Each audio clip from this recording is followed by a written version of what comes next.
Welcome to the Pathways to Profitability podcast, personal tales of business success, where we hear local business owners' personal stories of their trials and tribulations that got them to where they are today. Here's your host, Cheryl Mucha, CEO of CFO Your Way. Hello, everyone, and thank you for joining us today.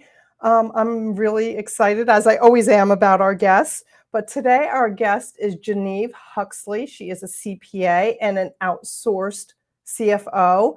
She is based in the Colorado area. Geneve, thank you so much for being here today with us, and welcome. Thank you for having me, Cheryl. I appreciate it.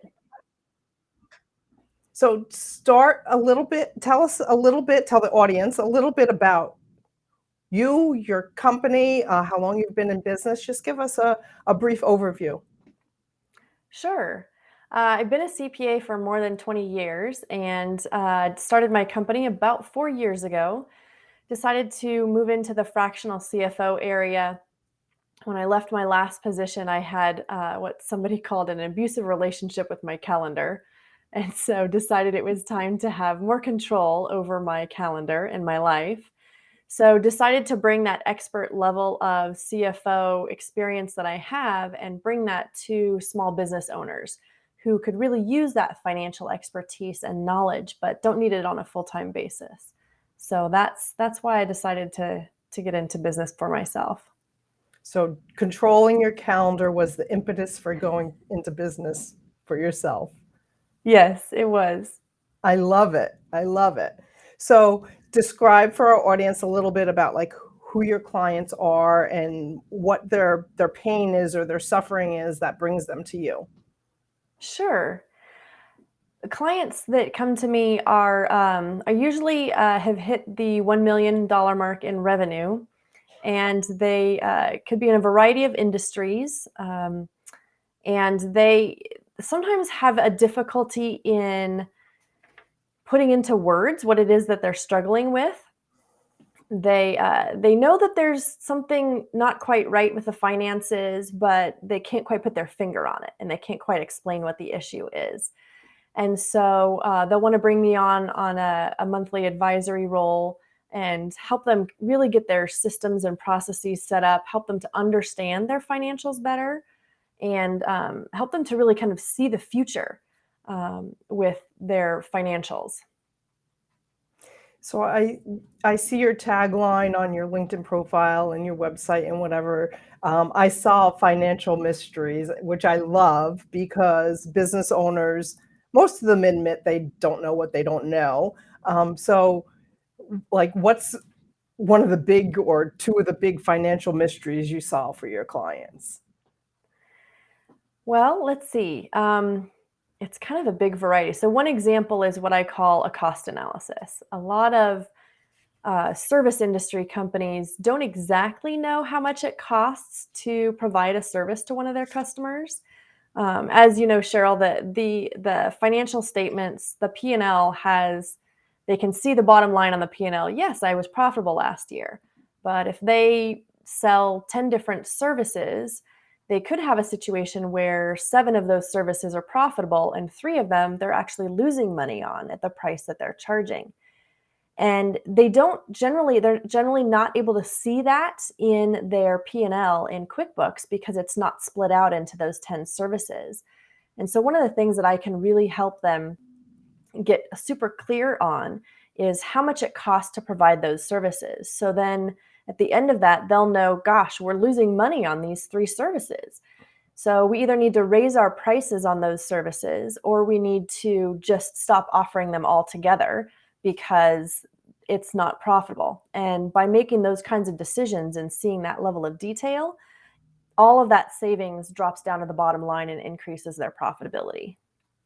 Yeah, I see that a lot, even with our clients. Like they just are accustomed to having a consolidated P&L. They never look at their different silos of services or different silos of products even. And they don't realize that although they're profitable, like you said, a couple of those lines of businesses can really be driving that profit down. And unless you look at the detail, the stories and the numbers, it tells us so much, and they don't realize it until, someone like you comes in. Yeah, I have found that another way to describe what I do is I see patterns and stories behind the numbers. And, financial statements are always looking backwards. How did we do last month, last year? They don't really show a future, but people like me and people like you can really understand how that is projected into the future of what the future looks like. And so that's one of the ways I see patterns and stories behind the numbers.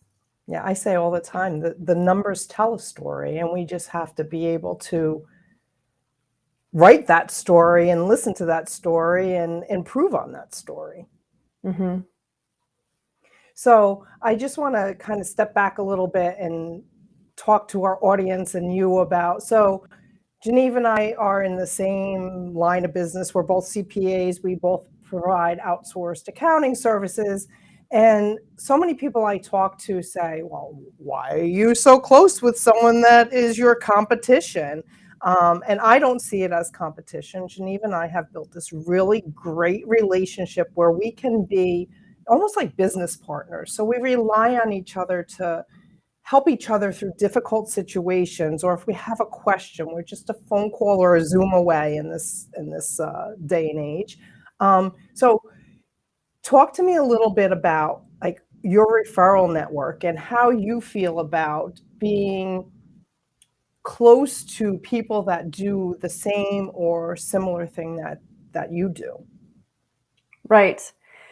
I totally agree. I have always, early on, actually, when I was setting up my company, I was trying to connect with CPA firms in town in Northern Colorado, thinking that, there probably were some projects that they had for clients that were too small for them to make a profit on. And I wanted to be a resource for them for a referral. And so in one of my meetings that I had with a CPA firm, he actually offered bookkeeping, taxes, and controller and CFO level work. And as I was sitting at the table with him talking about it, he said, "Wait, are you a competitor? Shoot, I don't care. I'll just share with you. It's fine." And it actually hadn't even dawned on me at that point that somebody might have seen me that way. And so after that meeting, I thought, "Oh gosh, that was really weird and awkward. I don't know what he thought about that." And so later on that day, I went back and I thought, I just got all these yucky feelings when I thought about competition, because there's some networking groups that say, shut down your competition and you should be the only Right. one. And I'm like, I don't like that feeling. And so I decided very early on that I wasn't going to see anybody as a competitor. All of my business comes through referrals and word of mouth. So if somebody is going to hear, you need to hire Geneve Huxley, they're not going to hear, go hire a fractional CFO. So if they hear from somebody, go hire Geneve Huxley, there's technically no competition for that. And so I just went about it that way. I really believe that there's plenty of business for everybody out there. Certainly, there are a lot of businesses that need our help, Cheryl. So the more of us that Absolutely. there are to go around and help, the better. And the other thing that I've found with meeting other fractional CFOs is we all have different unique specialties and Yep. abilities. There's a gal down in Denver that has a lot of experience with mergers and acquisitions, and I don't have any experience in that area. So whenever anybody contacts me and is looking for that kind of assistance, I immediately send them down to Michelle and say, give her a call. She's got a lot more in M&A, and she can probably help you better. Yeah, I agree. I use those words all the time. There's plenty of work out there for all of us. We all do what we do a little bit differently, and our ideal client is all defined a little bit differently. But it's not only great to have the ability to have those conversations with someone who speaks your language, but also to recognize that, like you just described, this isn't really in my wheelhouse. And instead of just shutting the person down that you're speaking to, having the ability to say, your next call needs to be to, like in your example, Michelle, or your next call needs to be to Geneve. Like this person will be able to really help you and knows what you're talking about and knows how to help you. Right. Exactly. Totally agree. Yeah, so there's no competition, there's no angst in a relationship like this. It's just all about helping and both of us being better for it, and both of us growing our business because of this relationship. Yeah. And something that you said too, that I agree with is sometimes we'll come up against something in an existing client relationship that we haven't seen before that's a little bit odd. And it's always helpful to talk to other people in the same area that can understand things at your level and say, I've got this weird situation. How would Right. you have dealt with this? How would you record this transaction? And I've found that that's always really helpful to talk through those things with somebody else that speaks the same language and the same Right. jargon. Yeah, and being, solopreneurs, um, we can't live in that silo and not have, those professionals to tap into. Yeah. We can't know it all and do it all. Right. So we need to surround ourselves with the people that can support us in those things that we're not the experts in. Right. And like another example, your firm also offers bookkeeping and controller work for actually closing the books. And that's not an area that I want to provide services in, and my firm doesn't have. So if somebody wants a whole soup to nuts bookkeeping all the way up to CFO, I'm like, you are on my list of, okay, you need to go talk to Cheryl because Right, that's going to be a better fit for what you're looking for. right. And I always appreciate those phone calls. So, what was besides the taking control of your calendar, was there like something else that was a push for you to go out on your own, or was there something in your past work experience that said, no, it's time. I've learned so much. It's just time for me to be out on my own to explore this thing they call entrepreneurship. Sure. Um, the calendar was the really big piece of that. I was heavily encouraged at the time to by my partner in making this decision. He's like, "Gosh, if I were in your shoes, I would totally go out on my own and start my own business." And so I had thought about it before, but he was really, really encouraging for me, and I thank him all the time for doing that for me to give me that extra little push to say, "Oh, you can do this. You can do this." So that was really, really good. And that too is just as important as having our relationship, you and I, it's important to be surrounded by those people that will give us that encouragement and give us that push that we need, not only to start the business, but on a day-to-day basis, like Yes. good listener and understanding the not understanding necessarily what we go through every day, but understanding that we need support as Right. well. I mean, we're all human beings. Yep. Um, so you've been in business several years now, very successful. What is your definition of business success? That's a great question.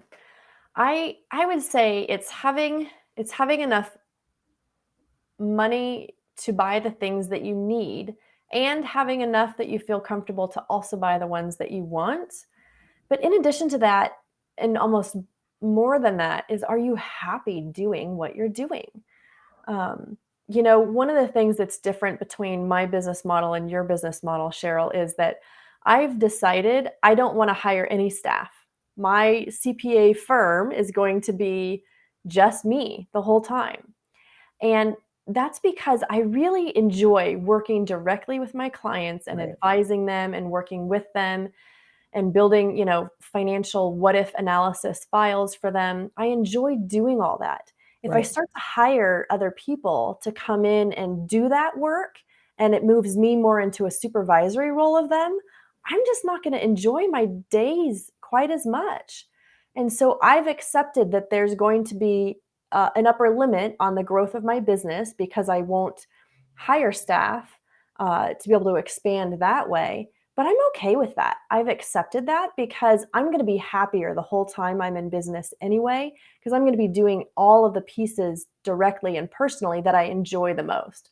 So I really think happiness is a very important factor. And I worry that with a lot of businesses, it gets lost in the drive for profits and high profits and high cash flow that people forget about. There's more to life than just the money. It really is What are you doing on a daily basis? Is it easy to get out of bed? Are you excited to talk to your clients? And so that's one of the ways that I really measure happiness factor in my life and successful in business.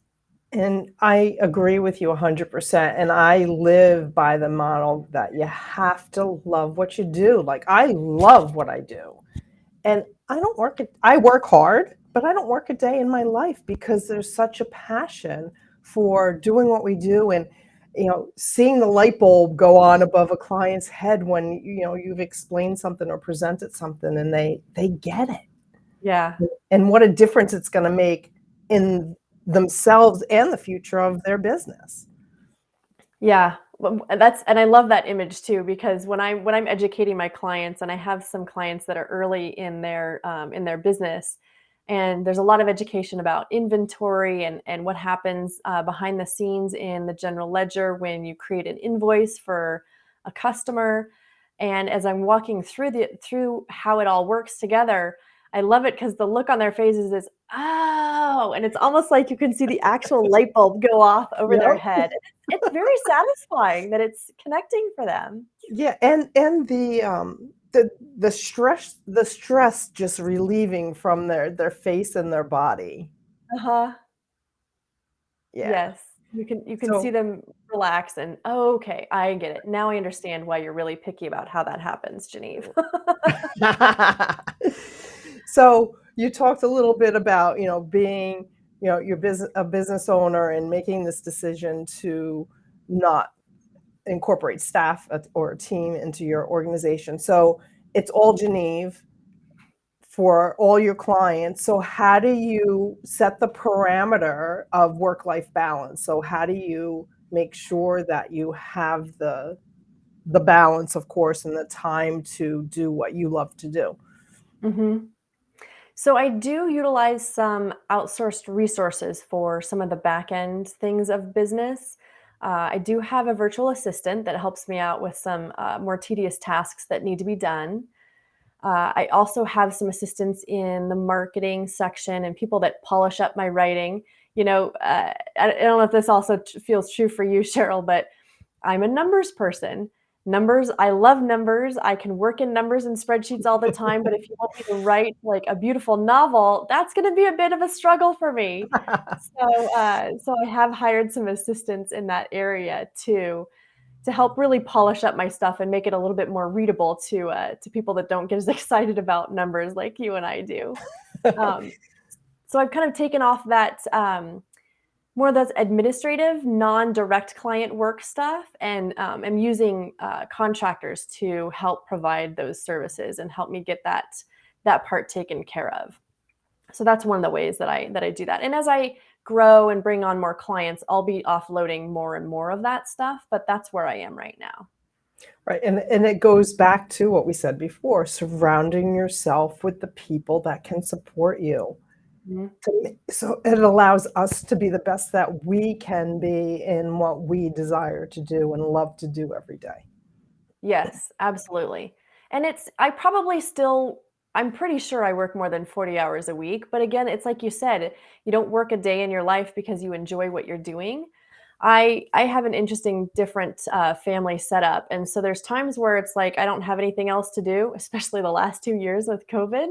I don't have anything else to do. Okay, I guess I might as well work, Right. take care of more analysis for clients or keep moving projects forward. But I enjoy that work, so it doesn't bother me. Work-life balance is a lot easier when there's an intermix of that work part is also in the life part, Right. and you just enjoy it, so it doesn't feel like a slog. Yeah, I agree 100%. And we all work way more than 40 hours a week. But when we shut down or decide to take a vacation, we are confident and know how to separate it and just be in life. Yes. That is something that I try to work really hard on as well, is when I'm not working, don't be working, when I go to my kid's band concert, the phone is on mute, I'm not taking client calls at that time. So, yes, Yeah. agree. So you're also very much involved and on a couple of boards. So tell our audience a little bit about, that comes into the work-life balance, of course, but tell the audience a little bit about why you chose to be on a board and how that part of, what you do fulfills you. Yeah, I love that part actually. I've always had a heart for volunteering with nonprofits, and I really love, being on a board enables me to be at that higher level strategy for the company or for the nonprofit, and lending my expertise that I have in finance and accounting to the benefit of that nonprofit.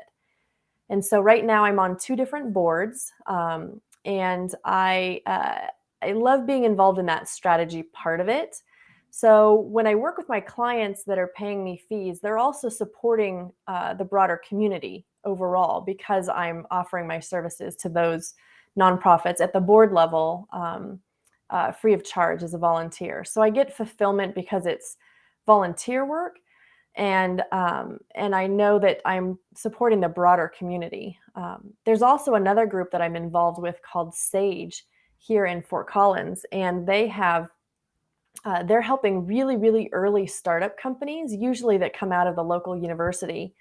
And it puts together a team of people, a small team of people, to work with that nonprofit to really move their idea and their product or service forward. And I'm involved with two of those companies now, and that's a lot of fun too, because you see the very early stages of something and you're like, wow, this could be really big, or it may flop. We're going to have to see and really try some things out. And what do we have to figure out early on? If this is Right. not going to work, let's fail fast and figure that out and then pivot and figure out the next thing. So there's actually, I guess, 4 companies that I'm doing volunteer work for on a regular basis. But again, fulfills Geneve. I Yes, mean, it adds to doing what we love to do. yeah, it's great. I do love that part. So you said the word pivot, which we usually talk about, especially in this 2 years into COVID environment. Have you had to pivot at all, as the pandemic started or at any point during the pandemic?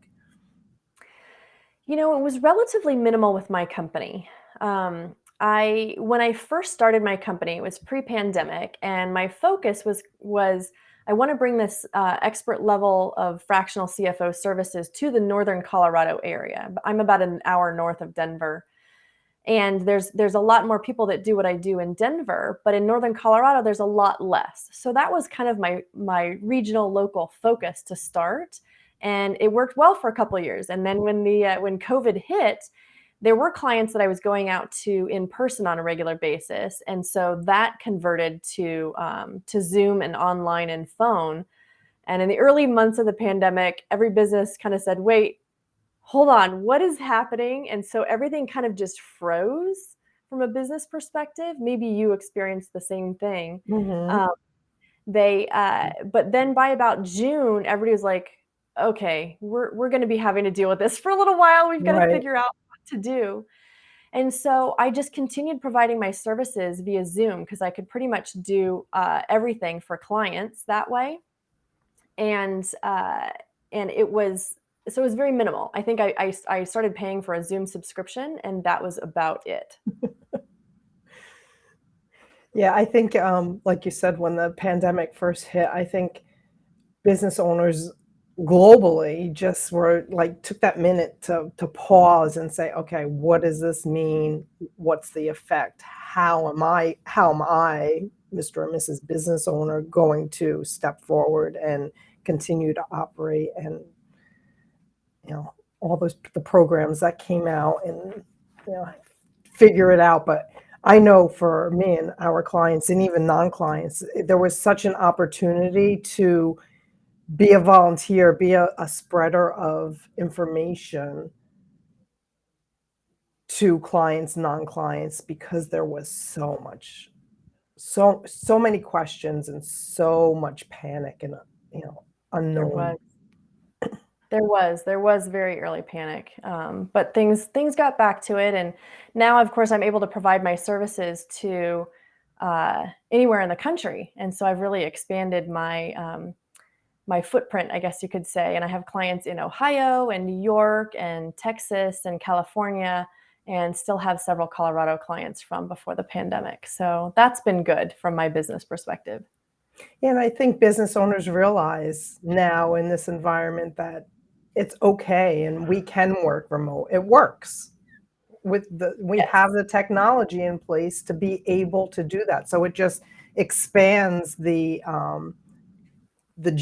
geography of the clients we can serve. Yep. Yep. And I do still have a couple clients that want to do business in person. I think they're sort of longing for that in-person connection. So Right, there's a couple out here in Northern Colorado that I do visit on a periodic basis.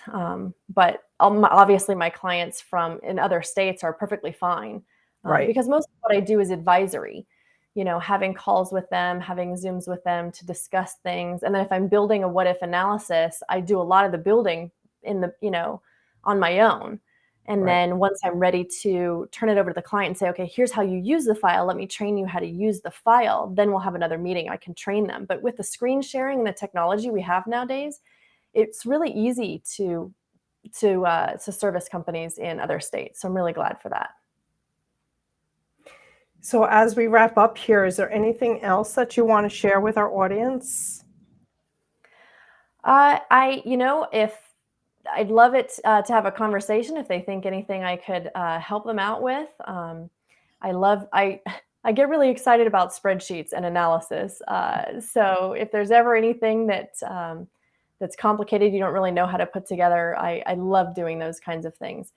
And I also have a monthly newsletter, and I post on LinkedIn a lot to have helpful tips and things on there. So if you want to follow me on LinkedIn or sign up for my newsletter, you can go to my website to do that. And I think that's it. Well, thank you so much for joining me today. Lots of great information for our audience. I'm really glad that we took the time to do this. Thank you, Geneve. Yes, thank you so much for having me on, Cheryl. I really appreciate it. You're very welcome. So to our audience, thank you so much for tuning in. Please visit pathwaystoprofitability.com to see the links to all of our podcast episodes. And just be well, be safe, and have a great day. That's it for today's episode of Pathways to Profitability. Remember to ask yourself, where can I pay my success forward today?